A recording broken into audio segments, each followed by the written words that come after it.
Amazing! Un beau poisson fait avec les fils totalement détendus. Wouh!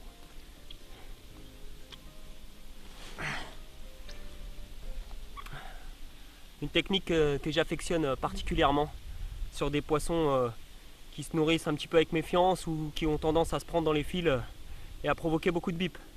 Donc c'est une technique qui nécessite un matériel approprié et quelques notions que je vais vous expliquer. Great fish. Come on, comme dirait le boss.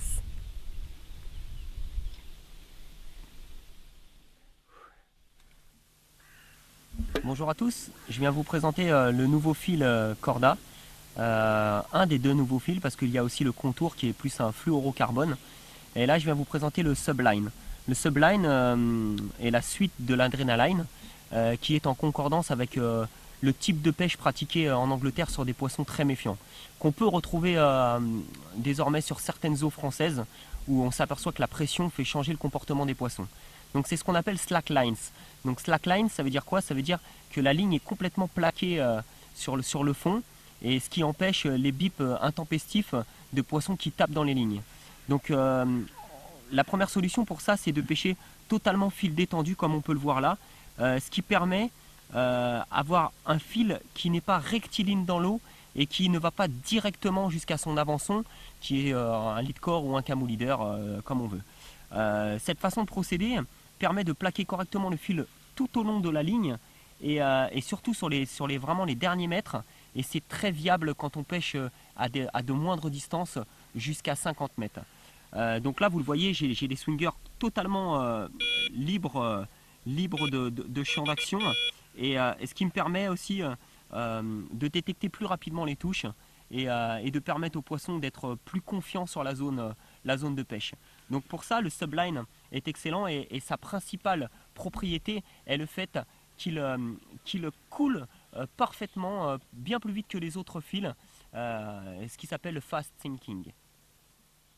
Donc comme je vous disais, nous avons un nouveau fil chez Corda qui s'appelle le Subline et qui est donc décliné en deux coloris, brown and green, qui sont une couleur plutôt marron pour des fonds sombres et une couleur plutôt verte pour des fonds en herbe. Donc on voit bien clairement la différence là sur ces deux versions. Et donc la particularité de ce fil comparé à l'Adrenaline qui mettait un certain temps à couler, on était obligé de laisser ces lignes longtemps détendues pour que le fil coule doucement. Tandis que là, le Subline, c'est un fil qui est très lourd et qui coule très rapidement, fast sinking comme disent les Anglais. Ce qui permet de pêcher totalement slacklines comme je vous expliquais tout à l'heure et d'avoir un fil et une présentation optimale. Donc comment ça se passe sous l'eau? En fait c'est très clair. Donc là nous avons notre plomb, ensuite avec notre avançon, donc là c'est un camo leader. Et voilà, donc quand on pêche à 10 mètres du bord par exemple, une pêche de bordure, et qu'on tend les fils avec les cannes hautes par exemple, et ben voilà ce qui se passe sous l'eau. On a un fil très tendu, voilà, un fil ici très tendu qui part directement à la canne. Et en fait le camo leader est tellement tendu qu'il ne peut pas se plaquer sur le fond.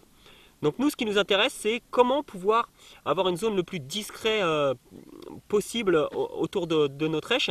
Et bien tout simplement en détendant le fil, voilà, on détend le fil et qu'est-ce qui se passe? Ça va couler puisque ça a une densité supérieure à l'eau. Donc ça va couler et ça va se plaquer. Donc c'est ce qu'on appelle slacklines. Les Anglais aiment beaucoup et ça permet d'avoir une zone très discrète autour de notre montage.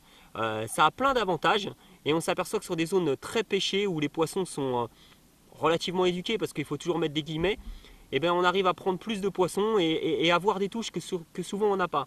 Quand vous pêchez fil tendu, vous avez des bips, c'est souvent des poissons qui touchent les bannières, et comme c'est très tendu, ça éveille les soupçons et les poissons quittent la zone. En pêchant slacklines, dans certaines conditions, bien sûr pas toutes, on peut parer à ce problème.